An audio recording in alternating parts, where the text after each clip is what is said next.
Study IQ IAS, आपका selection हमारा mission. नमस्कार दोस्तों, स्टडी IQ देख रहे हैं आप और मैं हूं वरुण जौहरी। जय हिंद जय भारत। सन 75 की इमरजेंसी को भारत का काला अध्याय कहा जाता है, लेकिन इस काले अध्याय का भी एक काला खौफनाक सच था जिसे कहीं छुपा दिया गया। ये था तुर्कमन गेट डेमोलिशन एंड वायलेंस। आखिर क्या था ये, आज आपको इसके बारे में बताने वाले हैं। कैसे राजधानी दिल्ली में सौंदर्यकरण के नाम पर हज़ारों लोगों से उनके घर एक झटके में छीन लिए जाते हैं, कैसे उन हज़ारों लोगों की भीड़ पर अंधाधुंध फायरिंग कर दी जाती है और आखिर क्यों कभी भी उन आरोपियों को सज़ा नहीं हुई। ये सारी चीज़ें आज आपको पता चलने वाली हैं। और साथ ही साथ एक बार फिर आज 50 साल बाद जब बुलडोज़र तुर्कमन गेट पर पहुँचे हैं तो इसका कारण क्या है और कैसे ये 2026 के बुलडोज़र 1976 के उन बुलडोज़र्स से अलग है, क्या अंतर रखते हैं, सारी चीज़ें आपको पता चलने वाली हैं। इतिहास का एक बहुत पुराना पन्ना आज हम खोलने वाले हैं, इसके बारे में आपको पता चलेगा। देखिएगा एपिसोड को, शेयर कीजिएगा, कमेंट कीजिएगा, कमेंट बॉक्स में जय हिंद लिखना मत भूलिएगा। शुरुआत करते हैं आज के इस एपिसोड की। तो शुरुआत होती है साल 1638 में। 1638 में मुगल सम्राट शाहजहां ने एक निर्णय लिया। ये निर्णय था कि अपनी राजधानी आगरा से दिल्ली शिफ्ट करेंगे। जब ये राजधानी शिफ्ट की जाती है तो दिल्ली में एक मजबूत दीवारों का एक शहर बनाया जाता है जिसका नाम रखा गया शाहजहानाबाद। ये शाहजहानाबाद जब बना तो इसमें 14 मुख्य द्वार थे, 14 मेन दरवाजे थे, जिनमें से एक दरवाज़ा था जिसका नाम पड़ा तुर्कमान गेट। तुर्कमान गेट क्यों इसका नाम रखा गया, इसके पीछे एक बड़ी वजह थी, क्योंकि शाहजहानाबाद बनने से काफ़ी समय पहले यानी कि 1240 AD में यहाँ पे इस गेट के पूर्व की साइड में, पूर्व दिशा में एक मकबरा था जो कि एक बहुत ही मशहूर उस समय के सूफी संत हुआ करते थे, शाह तुर्कमान बयाबनी, उनका मकबरा हुआ करता था। तो उन्हीं के नाम पर इस गेट का, दरवाजे का नाम रख दिया जाता है तुर्कमान गेट। ये यहाँ पे बना, लाल और सफ़ेद पत्थर से बना हुआ ये दरवाज़ा और ये पूरा एरिया शाहजहानाबाद, ये ना सिर्फ एक हिस्टोरिकल स्ट्रक्चर था, समय आगे जब बढ़ा तो ये क्योंकि इतिहास बन चुका था, तो ना सिर्फ ये हिस्टोरिकल एक स्ट्रक्चर था बल्कि ये पुरानी दिल्ली में उस समय पर जो लोग रहा करते थे, उनके जो यहाँ पे आगे की फैमिलीज़ रहा करती थी, उनके लिए भी एक उनकी पहचान की तरह इसको देखा जाता था। सालों निकलते गए, अब समय आया 1975 का। साल 1975 आया और 25 जून का दिन था जब अचानक से रात के 12 बजे उस समय की प्रधानमंत्री भारत की इंदिरा गांधी ने इमरजेंसी डिक्लेयर कर दी। इमरजेंसी लगाने का फैसला लिया जाता है। क्यों लिया गया था ये आपको हमने एक पूरा डिटेल एपिसोड किया है, उसमें बताया हुआ है, वो आप जाके देखिएगा और ज़रूर देखिएगा, उससे आपको पूरा पता चलेगा किस तरह से इमरजेंसी लगाई गई, उसके क्या कारण थे। तो यहाँ पे जब इमरजेंसी लगाने का ये फैसला लिया गया, देश भर में कई जगह ऐसी थी जहाँ पे पावर कट कर दिए गए, इलेक्ट्रिसिटी कट कर दी गई, कई लोगों को गिरफ्तार करना शुरू किया जाने लगा, अपोजिशन लीडर्स को गिरफ्तार किया जाने लगा। और खासकर इलेक्ट्रिसिटी कट की गई थी दिल्ली में बहादुर शाह जफर मार्ग पर, क्योंकि वहाँ पे इस जगह पर उस समय काफ़ी सारे न्यूज़पेपर्स के दफ्तर थे, ऑफिसेज थे। तो सीधी बात थी कि कोई भी प्रेस जो है वो इसके बारे में कुछ छाप ना सके। प्रेस की जो फ्रीडम थी वो एक रात में उससे छीन ली गई थी। तो इसकी वजह से यहाँ से भी पूरे जो अखबार हैं उनकी प्रिंटिंग ही ना हो सके, अगले दिन कोई अखबार किसी के घर में पहुँच ही ना पाए। इस वजह से पूरी इलेक्ट्रिसिटी कट कर दी गई। अखबारों के दफ्तरों के जो मालिक थे उनको ये अल्टीमेटम दिया गया और ये कहा गया कि आपको सेंसरशिप जो एग्रीमेंट है उस पर साइन करना है। तो BBC के उस समय के जर्नलिस्ट थे मार्क टुली, उन्होंने इस सेंसरशिप एग्रीमेंट पर साइन करने से जब मना किया कि वो ऐसा नहीं करेंगे, प्रेस की फ्रीडम आप ऐसे छीन नहीं सकते, तो यहाँ पे उन्हें और कई सारे ऐसे फॉरेन उनके जर्नलिस्ट थे जिन्हें 24 घंटे के अंदर देश छोड़ने का आदेश दे दिया गया, हुक्म दे दिया गया। ये सारी चीज़ें चलती हैं। अब एक तरह से ये वो दौर आ चुका था भारत के लिए जब फंडामेंटल राइट्स जो थे वो सस्पेंड कर दिए गए थे, प्रेस को दबा दिया गया था, प्रेस फ्रीडम खत्म कर दी गई थी, देश एक अथॉरिटेरियन स्टेट बन चुका था। और यहाँ पे बताया ये जाता है आंकड़ों के हिसाब से कि 1,10,806 लोगों को गिरफ्तार किया गया है बिना ट्रायल के पूरे इस इमरजेंसी के पीरियड में। भारत के लिए एक बहुत ही बड़ा काला अध्याय इसको देखा जाता है। भारत की प्रेस फ्रीडम रैंकिंग जो थी 1970s के पहले के कुछ सालों में जो बताई जाती है, उस समय दुनिया में तीसरे नंबर पर आता था भारत प्रेस फ्रीडम के अंदर उस रैंकिंग में। लेकिन 75 से 77 ये जो इमरजेंसी का पीरियड रहा, ये रैंकिंग गिरकर 34 नंबर पर पहुंच गई थी। भारत अब 34 नंबर पर आता था। तो ये पूरा दौर रहा एक बहुत ही काला अध्याय। लेकिन इसी दौर में इंदिरा गांधी के बेटे संजय गांधी ने एक सपना देखा। एक सपना क्या था वो, कि दिल्ली को सुंदर बनाना है, उसका सौंदर्यीकरण करना है। इस मुहिम के तहत उनका पहला जो एजेंडा था वो था स्लम्स को, जो झोपड़ियाँ हैं, जो बस्तियाँ हैं, उनको साफ़ करना और उसके साथ में उनके 5 पॉइंट प्रोग्राम को इम्प्लीमेंट करना। ये 5 पॉइंट प्रोग्राम दरअसल ये था जिसमें 5 पॉइंट इस तरह के आते थे कि ट्री प्लांटेशन किया जाएगा पहला, दूसरा फैमिली प्लानिंग स्टरलाइजेशन यानी नसबंदी की जाएगी, स्लम क्लियरेंस किया जाएगा, झोपड़पट्टियों को हटाया जाएगा, लिटरेसी कैंपेन चलाई जाएगी और कास्ट सिस्टम को एबोलिश किया जाएगा। तो ये सारे 5 पॉइंट प्रोग्राम में संजय गांधी ने अपने जो खास उनके करीबी लोग थे उनके साथ में ये 5 पॉइंट प्रोग्राम बनाया था। 1976 आ चुका था, इमरजेंसी लगे हुए करीबन अभी 6-7 महीने हो चुके थे यहाँ से। 1976 के शुरुआती कुछ महीनों में संजय गांधी तुर्कमन गेट एरिया पहुँचते हैं दिल्ली में। जब ये यहाँ पे पहुँचे तो वहाँ पे ये देखा गया, क्योंकि यहाँ पे काफ़ी सारा जो मेजॉरिटी लोग रहते हैं वो मुस्लिम है, मुस्लिम कम्युनिटी यहाँ पे रहती है, मुस्लिम बाहुल्य एरिया है। तो जब वो यहाँ पे पहुँचे तो उन्हें एक हॉस्टाइल रिसेप्शन मिला। इस तरह की बात बताई जाती है कि जब वो वहाँ पहुँचे तो लोकल जो वहाँ के निवासी थे उन लोगों ने संजय गांधी का स्वागत नहीं किया और ये बात संजय गांधी को बहुत ज़्यादा चुभ गई। और इसके बाद यहीं से उनके जो साथी थे उनके साथ में जगमोहन जो उस समय पर डीडीए के वाइस चेयरमैन थे, उनके अलावा जो बाकी उनके करीबी लोग थे, उनके साथ संजय गांधी ने इस एरिया का दौरा करना शुरू कर दिया। ये दौरा किया जाता है और एक दिन तुर्कमन गेट पर इसी दौरे के दौरान में खड़े हुए संजय गांधी ने ये कहा अचानक कि मुझे तुर्कमन गेट से जामा मस्जिद साफ दिखनी चाहिए। इसका सीधा सीधा मतलब ये था कि तुर्कमन गेट से जामा मस्जिद करीबन 1 किलोमीटर की दूरी पर, और उस बीच में कई सारे ऐसे झोपड़पट्टियाँ थीं, स्लम्स थे, कुछ ऐसी छोटी बिल्डिंग्स थीं जो कि आंखों में चुभती थीं संजय गांधी को। ये बताया गया कि ये ऐसे स्ट्रक्चर्स थे उनके द्वारा कि जो इस एरिया की जो सुंदरता है उसको भंग कर रहे हैं। तो यहीं से डीडीए के वाइस चेयरमैन जगमोहन जी के सामने ये बात क्लियर हो चुकी थी और ये आदेश की तरह एक तरह से उन्होंने इसे ले लिया था कि एक प्लान बनाया जाएगा जिसके तहत तुर्कमन गेट और जामा मस्जिद के बीच में जितने स्लम्स हैं, जितने भी स्ट्रक्चर्स हैं, उनको डेमोलिश किया जाएगा, उन्हें तोड़ा जाएगा, ख़त्म किया जाएगा। जब घर डेमोलिश होंगे तो जाहिर सी बात है लोग डिस्प्लेस होंगे, लोगों को नए घरों की ज़रूरत होगी, उनको उनके जो पुराने सदियों से जो सालों से यहाँ पे रहते हुए आ रहे हैं वो सारी चीज़ें उनकी अब तबाह हो सकती थी। तो ये सारी चीज़ें यहाँ पे थीं, लेकिन इसके बारे में सिर्फ संजय गांधी को उनके करीबी लोगों को पता था। उन लोगों को जिनके घर तोड़े जाने वाले थे उनको कोई भी भनक इसके बारे में थी नहीं। अब ये सब चीज़ें चलती हैं। इसी आदेश के तहत यहाँ पे पहला बुलडोज़र जो था 13 अप्रैल 1976 को पहुँच जाता है। बुलडोज़र पहुँचा। जब पहला बुलडोज़र तुर्कमन गेट पर पहुँचा है तो छोटी एक पुलिस की बटालियन जो थी वो वहाँ पर पहुँची। बुलडोज़र ने कुछ जो बाहर की बस्तियाँ थीं, झुग्गियाँ थीं, झोपड़ियाँ थीं, उनको गिराना शुरू किया। लोगों ने इस समय पर कोई विद्रोह नहीं किया क्योंकि लोगों को पता नहीं था पहले से भी कि आगे क्या होने वाला है। तो उन्हें ये लगा कि ये जो झुग्गी झोपड़ियाँ गिराई जा रही हैं हो सकता है कि ये परमानेंट नहीं थी, इस वजह से इनको गिराया जा रहा है। ये सारी चीज़ें चल रही हैं।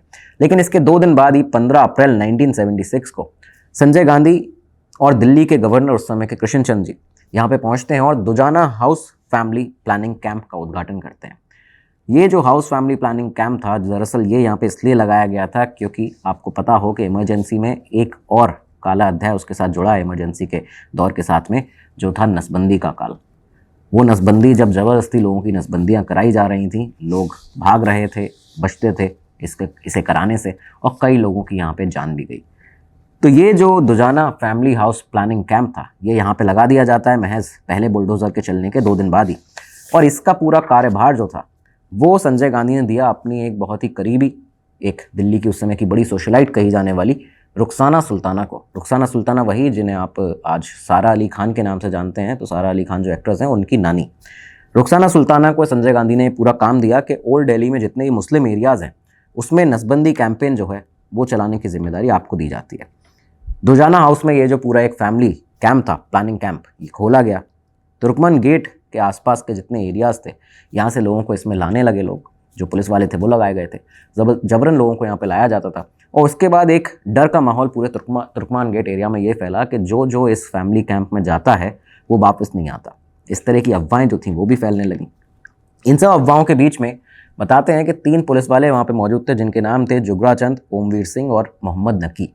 ये तीनों जो थे नसबंदी कराने के लिए हर एक व्यक्ति पर इन्हें 10 रुपये मिलते थे और इस वजह से यहाँ पे वो 10 रुपये कमाने के लिए कई लोगों को जबरन यहाँ पे लाया जाता रहा। जो ज़बरदस्ती थी लोगों के साथ वो की जाती रही, नसबंदी कराई गई लगातार में। और इसी बीच में एक इंसिडेंट ऐसा ही बताया जाता है कि लोग इतने ज़्यादा रुष्ट थे, इतने ज़्यादा नाराज़ थे इस नसबंदी से कि एक दफ़ा एक वैन जिसमें लड़कों को और आदमियों को भर के ले जाया जा रहा था नसबंदी के लिए, तो वहाँ पे झड़प होती है और एक महिला ने उस पूरी वैन का गेट खोल दिया और सारे लोग वहाँ से भाग गए थे। तो साफ तौर पर देखा जा सकता था कि जो लोग हैं वो लगातार विरोध कर रहे थे इस नसबंदी का भी, लेकिन अभी तक उनके सामने जो बुलडोज़र लगातार यहाँ पे आने लगे थे उसके बारे में वो अभी भी क्लियर नहीं थे। पहला बुलडोज़र जब आया उस दौरान लोगों ने कोई विरोध नहीं किया, दूसरा बुलडोज़र अभी आना बाकी था। लेकिन इस बीच में पीएम हक्सर इंदिरा गांधी के सबसे भरोसेमंद पॉलिटिकल एडवाइज़र, उन्होंने इंदिरा गांधी को एक कॉन्फिडेंशियल रिपोर्ट भी दी थी। उस रिपोर्ट में उन्होंने क्लियरली लिखा था कि मुस्लिम्स और दलित्स को टारगेट किया जा रहा है नसबंदी प्रोग्राम में। लेकिन इस रिपोर्ट को बताए जाने के बाद भी इंदिरा गांधी सरकार की तरफ से इस प्रोग्राम को जारी रखा गया। यहाँ लगातार ये सारा जो मामला था वो चलता है।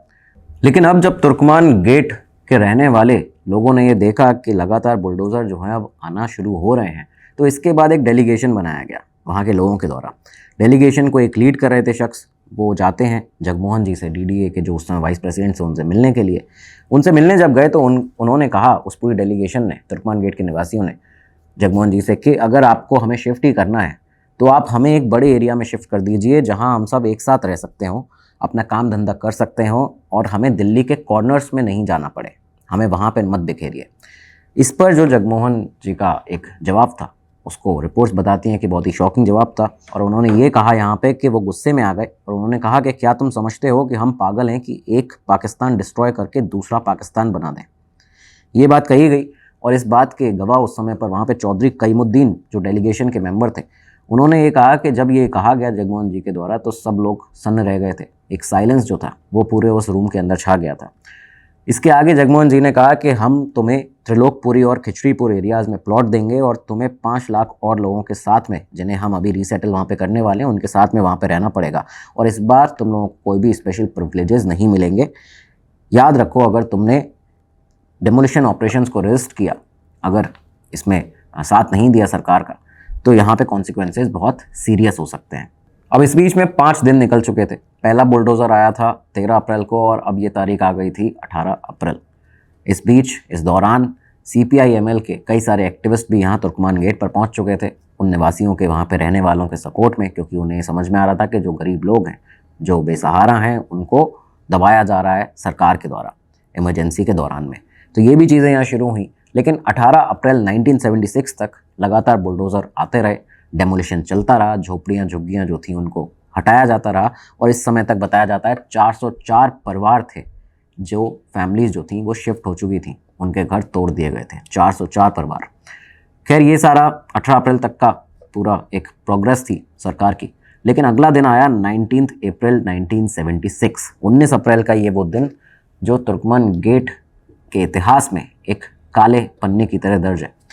हुआ क्या, इस दिन के सुबह से ही माहौल जो था वो बहुत ज़्यादा टेंशन भरा लग रहा था, क्योंकि लोग लगातार पिछले 5 दिनों से देख रहे थे कि यहाँ पे हमारे घर तोड़े जा रहे हैं। बुलडोज़र एक बार फिर से यहाँ इस दिन आता है। बुलडोज़र आने शुरू हुए और इस बार बुलडोज़र और अंदर तक उन बस्तियों में घुसना शुरू होते हैं। जब बुलडोज़र और अंदर आने लगे तो दोपहर 1:30 बजे के आसपास की बात बताई जाती है, जब कई सारी महिलाएं और बच्चे सड़क पर आकर बैठ गए थे, रो रहे थे, बुरी तरह बिलख रहे थे, क्योंकि उनके घर उनकी आंखों के सामने तोड़े जा रहे थे। 1:30 बजे तक भी ये सारे घर जो थे वो तोड़े जाने लगे। लेकिन उन महिलाओं को और बच्चों को देखते हुए वहाँ पे भीड़ जमा होना शुरू होती है। इस बार जो भीड़ जमा होना शुरू हुई तो करीबन 5000 लोग वहाँ पे जमा हो चुके थे। 5 से 6000 लोगों की करीबन भीड़ आ गई। जब ये भीड़ वहाँ पे आई, विरोध प्रदर्शन शुरू हुआ, प्रोटेस्ट करना भीड़ ने शुरू किया, पत्थर फेंकना शुरू किए जो प्रशासन था वहाँ पे जो काम कर रहा था उसके ऊपर। और इसके बाद सडनली भीड़ का एक पार्ट सीधा जाता है दुजाना हाउस प्लानिंग, जो फैमिली प्लानिंग कैंप था वहाँ पे, जहाँ पे ये पूरा नसबंदी कराई जाती थी, और उस कैंप को जाके तोड़फोड़ वहाँ पे कर देते हैं, उसको पूरा ध्वस्त कर देती है वो भीड़। जैसे ही भीड़ यहाँ पे पहुँची, आउट ऑफ कंट्रोल हुई सिचुएशन। यहाँ पे लोगों ने पत्थर फेंकने पुलिस के ऊपर शुरू किए, जो पुलिस वाले वहाँ तैनात थे। पुलिस ने सबसे पहले लाठीचार्ज किया, पहला लाठीचार्ज किया जाता है, उसके बाद टीयर गैस छोड़ी जाती है, टीयर गैस का भी इस्तेमाल किया। लेकिन जो भीड़ थी वो अपना विरोध जारी रखती है। भीड़ ने इसके बाद क्या किया कि फैज़े इलाही मस्जिद के सामने जाके एक बहुत बड़ा मलबा जो था टूटे हुए घरों का, डेमोलिश्ड स्ट्रक्चर्स का, वो वहाँ पे जमा था और उस पर जाके धरना देने लगते हैं, वहाँ पे जाके बैठ जाती है ये भीड़। जैसी भीड़ यहाँ बैठी, पुलिस को ये ऑर्डर दिया गया, पुलिस ने बुलडोज़र्स को ये ऑर्डर दिया कि अब आगे बढ़ो और आगे बढ़ना जारी रखो, रुकना नहीं है। लेकिन ये सिचुएशन अब तक पूरी तरह आउट ऑफ कंट्रोल हो चुकी थी। जैसे ही बुलडोज़र फिर आगे बढ़ना शुरू होता है, पुलिस पार्टी के ऊपर घरों की छतों से नीचे खड़े हुए लोगों की तरफ से पत्थर फेंकना शुरू किया जाता है और इसके बाद पुलिस ने आदेश दिया फायरिंग का। फायरिंग की जाती है उन हज़ारों लोगों के ऊपर। ऑफिशियल रिपोर्ट का जो आंकड़ा है वो बताया जाता है कि पहली जो गोली लगी जिससे मौत हुई वो थी ओम प्रकाश नाम के एक CPI ML एक्टिविस्ट की, जो पूरा ये राइट जो थे इसमें जो विरोध हो रहा था उसको लीड कर रहे थे। उनके अलावा 5 और ऐसे मुस्लिम रेसिडेंट्स थे जिनको गोली लगती है। तो ये ऑफिशियल वर्जन था कि करीबन 6 लोगों की यहाँ पे मौत हुई थी, लेकिन हकीकत में जो चीज़ें बताई जाती हैं, जो बाकी रिपोर्ट्स में बताई जाती हैं, उसमें आप अगर देखें तो ऑफिसर राजेश शर्मा जिन्होंने फायरिंग का ऑर्डर दिया था, उन्होंने बाद में एडमिट किया था कि कम से कम 20 लोग मारे गए थे। ASI गोविंद राम भाटिया जिन्होंने शाह कमीशन जो बाद में बनी, इस पूरे इमरजेंसी के अंदर जितनी चीज़ें हुई, जितने इंसिडेंट्स हुए अलग अलग, चाहे नसबंदी हो, चाहे डेमोलिशन हो, तुर्कमन गेट का वायलेंस हो, इसकी जांच के लिए जब शाह कमीशन बना था तो उनके सामने ASI गोविंद राम ने ये कहा था कि 8 लोग मारे गए हैं। यहाँ पे भी आंकड़ा डिफरेंट था, लेकिन जर्नलिस्ट जॉन दयाल और अजय बोस जो उस समय पर पैट्रियट न्यूज़पेपर में काम करते थे, उन्होंने यहाँ पे पूरी ग्राउंड सिचुएशन को देखा था जा के। उन्होंने अपनी book for reasons of state Delhi under emergency, इसमें ये लिखा हुआ है कि 12 लोग मारे गए थे। वेटरन जर्नलिस्ट कुलदीप नैयर थे, उन्होंने अपनी बुक दी जजमेंट के अंदर इस आंकड़े को 150 तक बताया है। इस आंकड़े को उन्होंने 150 तक वो ले गए। उन्होंने कहा कि जो ऑफिशियल आंकड़े हैं वो बहुत कम हैं, 150 से ज़्यादा लोग यहाँ पे मारे गए थे। लेकिन सबसे खौफनाक जो एक तरह से जानकारी थी, जो अकाउंट था, वो था अशोक चक्रवर्ती का। अशोक चक्रवर्ती जो खुद उस समय अंडरग्राउंड मूवमेंट का उस समय हिस्सा थे इस दौरान में, तुर्कमान गेट वायलेंस के दौरान। और उन्होंने अपने मेमोयर में द स्ट्रगल विदिन के अंदर ये लिखा हुआ है कि 400 लोग करीबन मारे गए थे तुर्कमान गेट हिंसा में, 1000 से ज़्यादा लोग घायल हुए थे। इसके अलावा अशोक चक्रवर्ती अपने उस मेमोयर में ये भी लिखते हैं कि जब सूरज डूबा उसके बाद में असली जो हॉरर था, जो खौफ था, वो शुरू हुआ, क्योंकि रात के अंधेरे में एक बार फिर से बुलडोज़र्स को भेजा गया। जब बुलडोज़र यहाँ पे आए डेमोलिशन कंप्लीट करने के लिए, जब लोगों के ऊपर गोलियां चला दी गई, एक कंट्रोवर्सी हो गई है, उसके बाद भी एक बड़ी हिंसा हो चुकी है, उसके बाद भी बुलडोज़र्स को दोबारा भेजा गया था। और उसके बाद में वो लिखते हैं कि जो भी वहाँ पे मलबा था उसके साथ बॉडीज़ को भी साफ़ किया गया। जो बॉडीज़ वहाँ पे फायरिंग में लोगों की थी उनको भी यहाँ पे साफ़ किया गया। कुछ ऐसे घायल लोग भी थे जो अभी जीवित थे, लेकिन उन्हें भी उस मलबे के साथ में डिस्पोज कर दिया गया किसी ऐसी जगह पे जहाँ पे रेफ्यूज साइट बनाई गई थी इस मलबे को डालने के लिए। लोगों की वो इस तरह से एक लाइन लिखते हैं कि लोगों की जो चीखें थी उन बुलडोज़र्स की आवाज़ों के बीच में कहीं पे दब गई, और जो बुलडोज़र थे वो करीबन 4 दिन तक, यानी 22 अप्रैल तक लगातार 4 दिन बिना रुके दिन रात शिफ्ट्स में काम करते रहे। पूरे तुर्कमन गेट एरिया में 22 अप्रैल तक तब तक बुलडोज़र ने काम किया जब तक इस एरिया से जीवन और मृत्यु के सारे सबूत जो हैं, सारे निशान जो हैं, वो ख़त्म ना कर दिए जाएं, मिटा ना दिए जाएं। तो ये एक ओवरऑल सिनेरियो रहा इस समय। सरकार ने पहला काम ये किया इस इमरजेंसी के दौर में, तुर्कमन गेट जब हिंसा हुई है उस दौरान, कि मीडिया ब्लैकआउट पूरी तरह से कर दिया। मीडिया को ये सख्त हुक्म दिया गया था, प्रेस को ये सख्त हुक्म था कि तुर्कमन गेट के बारे में कोई भी रिपोर्टिंग नहीं की जाएगी। भारत की जनता को जो भी पता चलता था, शुरुआत में तो पता ही नहीं चला लोगों को कि तुर्कमन गेट पे आखिर लोगों के साथ हुआ क्या, लेकिन जब पता चला तो सिर्फ फॉरेन मीडिया की तरफ से पता चला। BBC जैसे कई सारे ऐसे चैनल्स थे जो बाहर से लगातार इसके बारे में रिपोर्टिंग कर रहे थे। तो अपने ही देश के में हो रहे इस बहुत बड़े हिंसा के बारे में लोगों को बाहर की फॉरेन मीडिया के रेडियो से पता चलता था। तो ये वो दौर था। तुर्कमन गेट से करीबन ओवरऑल मिला के 25,000 लोग डिस्प्लेस हुए। उन्हें अलॉटमेंट स्लिप्स दी गई जिनमें सीलमपुर, वेलकम कॉलोनी, त्रिलोकपुरी और खिचरीपुर जैसी कॉलोनीज़ को रीसेटलमेंट कॉलोनीज़ बनाया गया था और वहाँ पर जाके उनको अब रहना था। तो उन्हें ये सारी अलॉटमेंट स्लिप्स दे दी गई थी। देखने वाली बात यह है कि ये सारी की सारी कॉलोनीज़ जो थी वो ट्रांस यमुना एरिया था, यमुना पार थी। और पुरानी दिल्ली में रहने वाले ये सारे लोग, इस तरह के लोग जो जिनके कई सारे दादा परदादा, उनका परिवार कई सालों से यहाँ पे रह रहा था, मुग़ल दौर से यहाँ पे रह रहा था। अब ये सब यहाँ से इनको दिल्ली के अलग अलग कॉर्नर्स में शिफ्ट कर दिया गया। जो लोग यहाँ पे काम करते थे, कुछ लोग मजदूरी किया करते थे, कुछ रिक्शा चलाते थे, किसी की दुकानें थीं, अब उन्हें हर रोज़ अपने उस काम के लिए जाने के लिए बस लेकर आना पड़ता था। फैक्ट्री वर्कर्स ने इस समय पर जो बयान दिए थे वो ये थे कि उन्होंने कहा कि वो आए तो थे ये कहकर के उन्हें पॉवर्टी को वो रिमूव करना चाहते हैं, वो गरीबी को हटाना चाहते हैं, इसलिए हमने उन्हें वोट दिया था, लेकिन असल में वो गरीबों को ही एलिमिनेट कर रहे हैं। इस तरह के बयान यहाँ पे सामने आए थे लोगों के। तुर्कमन गेट इंसिडेंट सिर्फ एक इंसिडेंट नहीं था इमरजेंसी के दौरान में। रिपोर्ट्स ये कहती हैं कि इमरजेंसी के दौरान पूरे दिल्ली में 1.5 लाख स्ट्रक्चर्स थे जिन्हें डेमोलिश किया गया और करीबन 7 लाख से ज़्यादा लोग डिस्प्लेस हुए थे। तो ये सारी बातें भी सामने आती हैं। संजय गांधी हर सुबह एक सफदरजंग रोड पर अपने घर पे म्यूनसिपल कमिश्नर उस समय के बी आर तमता और जगमोहन जी से मुलाकात करते, उसके बाद उन्हें ऑर्डर्स दिए जाते थे। ना कोई प्रॉपर लीगल प्रोसेस था और ना ही कोई प्रॉपर रिहेबिलिटेशन ठीक तरह से किया जा रहा था, उसका कोई प्रोसीजर था। खैर ये पूरा समय निकला इमरजेंसी का, 2 साल करीबन निकले। 1977 आया, मार्च का महीना, इलेक्शंस हुए एक बार फिर से और इस बार जनता पार्टी जीत जाती है। जनता के अंदर गुस्सा था, कांग्रेस ये चुनाव हारती है, इमरजेंसी का गुस्सा था जनता के अंदर। जनता पार्टी जब ये चुनाव जीती तो 28 मई 1977 को शाह कमीशन बनाई जाती है। Shah commission justice JC Shah, जो कि चीफ जस्टिस ऑफ इंडिया रहे थे, retired chief justice of India थे, उन्हें जिम्मेदारी दी गई कि इमरजेंसी में जो इंसिडेंट इस तरह के हुए हैं, चाहे नसबंदी हो, चाहे तुर्कमन गेट हिंसा हो, इन सभी के बारे में, चाहे लोगों को जो जेल में डाला गया था, ये सभी जो इंसिडेंट हैं इनके बारे में आपको प्रॉपर एक रिपोर्ट जो है वो देनी है हमें। तो पहली जो रिपोर्ट थी, करीबन 3 वॉल्यूम में 525 पन्नों की रिपोर्ट बनाई गई शाह कमीशन के द्वारा। पहली इंटरिम रिपोर्ट जो थी वो सबमिट की जाती है 11 मार्च 1978 को, और इस रिपोर्ट में illegal events during emergency and persons responsible, इसके बारे में बताना था। ये रिपोर्ट दी जाती है, लेकिन सेकंड रिपोर्ट जो आई वो 26 अप्रैल 1978 को आई।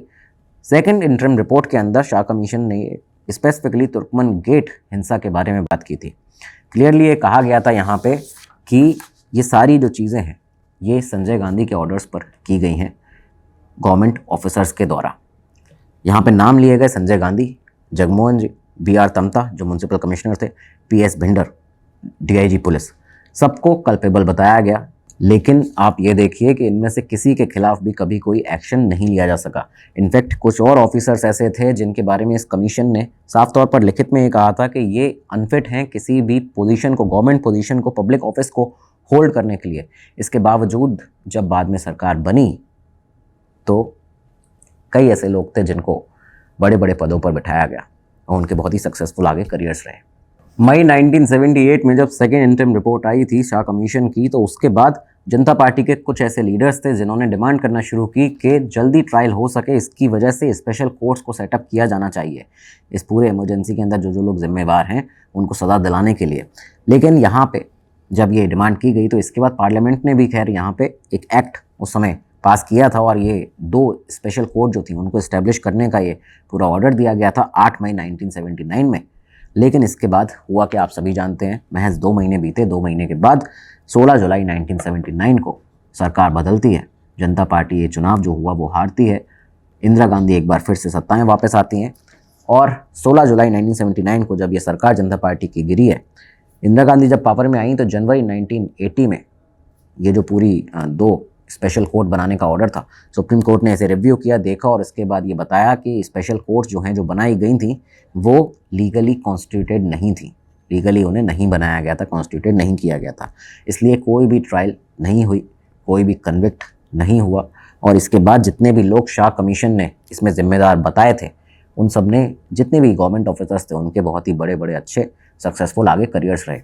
खैर संजय गांधी के साथ 23 जून 1980 को संजय गांधी की इसी दौरान में एक भयावह प्लेन क्रैश में उनकी मृत्यु हो चुकी थी।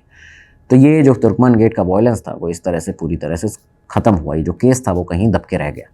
खैर अब 50 साल के बाद आज हम इस बारे में क्यों बात कर रहे हैं ये आपको बताया जाए। देखिए 50 साल के बाद एक बार फिर से 2026 में बुलडोज़र जो हैं वो तुर्कमन गेट पहुँचे। 6 और 7 जनवरी की रात को 2026 इस दिन की रात को तुर्कमन गेट पर एक बार फिर से न्यूज़ में हेडलाइंस आने लगी। बुलडोज़र यहाँ पहुँचना शुरू होते हैं। आधी रात को जब बुलडोज़र यहाँ पे पहुँचे, MCD ने एक मैसिव डेमोलिशन ड्राइव जो थी वो शुरू की। मुद्दा ये था कि फैज़-ए इलाही मस्जिद के आसपास का जो एरिया है, स्पेसिफिकली एक बैंक्वेट हॉल है, एक डिस्पेंसरी है, एक कम्युनिटी हॉल है, टोटल 36,000 से 36,400 स्क्वायर फीट के आसपास का ये जो एरिया है ये यहाँ पे डेमोलिश करना था, इसको हटाना था। जब बुलडोज़र्स ने अपना काम शुरू किया तो तुर्कमान गेट पर रहने वाले निवासियों ने एक बार फिर से पत्थर फेंकना शुरू किया। पुलिस ने इस बार भी टीयर गैस का इस्तेमाल किया। विरोध प्रदर्शन लगातार जारी रहा। 5 पुलिस वाले घायल हुए, बुरी तरह घायल हुए। 5 लोगों को अरेस्ट भी किया गया, 10 लोगों को बताया जा रहा है डिटेन भी किया गया है। दिल्ली पुलिस ने FIR रजिस्टर की अनआइडेंटिफाई पर्सनस के खिलाफ में लेकिन ये सब चीज़ें जो इस बार हुई ये काफ़ी ज़्यादा अलग थी 1976 के इमरजेंसी के उस काले अध्याय के तुर्कमान गेट वायलेंस से। किस तरह से? देखिए, इस बार ये सब दिल्ली हाई कोर्ट के ऑर्डर्स के तहत हुआ। 12 नवंबर 2025 को हाई कोर्ट ने एमसीडी को और पीडब्ल्यूडी को 3 महीने का समय दिया कि 38,940 स्क्वायर फीट का जो एनक्रोचमेंट है उसको क्लियर करना है। 22 दिसंबर 2025 को एमसीडी ने नोटिस इशू किया, तो जो फैज़ इलाही मस्जिद थी उसके मैनेजिंग कमेटी ने पिटीशन डाली, इसके खिलाफ केस डिसीजन को हम चैलेंज करते हैं। ये सारी चीज़ें महीनों पहले से चल रही थी। हाई कोर्ट ने 22 अप्रैल 2026 के लिए अगले हियरिंग को शेड्यूल किया गया था। इम्पॉर्टेंट बात यह है कि जो मस्जिद है उसको बिल्कुल भी यहाँ टच नहीं किया गया है। इनफैक्ट एक्शंस जो इस बार लिए गए, जो डेमोलिशन किया जा रहा है वो इलीगल कमर्शियल स्ट्रक्चर्स एस्टेब्लिशमेंट्स तक ही लिमिटेड है। कोर्ट ऑर्डर्स के स्कोप के अंदर ही इसको किया जा रहा है। उसमें साफ तौर पर बताया गया है मस्जिद को कहीं से कहीं तक, पूरी तरह से मस्जिद सेफ है, उसके ऊपर कहीं से कहीं तक कोई भी खरोंच नहीं आएगी। लेकिन यहाँ पे मीडिया के द्वारा इसे रिलेट करके देखा गया 2026 के इस डेमोलिशन को 1976 के इमरजेंसी के उस काले अध्याय से। लेकिन असल बात यह है फंडामेंटल डिफरेंसेस काफ़ी ज़्यादा हैं। 1976 में इमरजेंसी थी, आज ऐसा नहीं है। उस समय मीडिया ब्लैकआउट था, मीडिया इसके बारे में, प्रेस इसके बारे में छाप नहीं सकती थी। आज प्रेस इसके बारे में छाप रही है और बात भी कर रही है। उस समय पर कोई भी लीगल रिकोर्स नहीं था, कोई भी लीगल कोर्ट ऑर्डर नहीं था। आज कोर्ट ऑर्डर भी है। 2026 में डेमोक्रेसी है, कोर्ट ऑर्डर है, मीडिया कवर लगातार कर रहा है। तो आज ये ज़रूरी था आपको बताना तुर्कमान गेट वायलेंस के बारे में, उस काले अध्याय के बारे में जो 1976 में देश ने देखा है, तुर्कमान गेट के लोगों ने देखा है। इमरजेंसी पर आपके लिए एक डिटेल एपिसोड जो है वो पहले ही किया हुआ है, उसको आप जाके ज़रूर देखिएगा। बहुत आप लोगों ने उसे प्यार दिया है और सराहा है। इसी तरह आज आपके लिए तुर्कमान गेट वायलेंस का एक एपिसोड बनाया है, इसे ही प्यार दीजिएगा। कमेंट बॉक्स में जय हिंद ज़रूर लिखिएगा। अब अगले एपिसोड में मिलेंगे, तब तक के लिए दीजिए इजाज़त। नमस्कार, धन्यवाद, जय हिंद, जय भारत। स्टडी IQ IAS, आपका सिलेक्शन हमारा मिशन।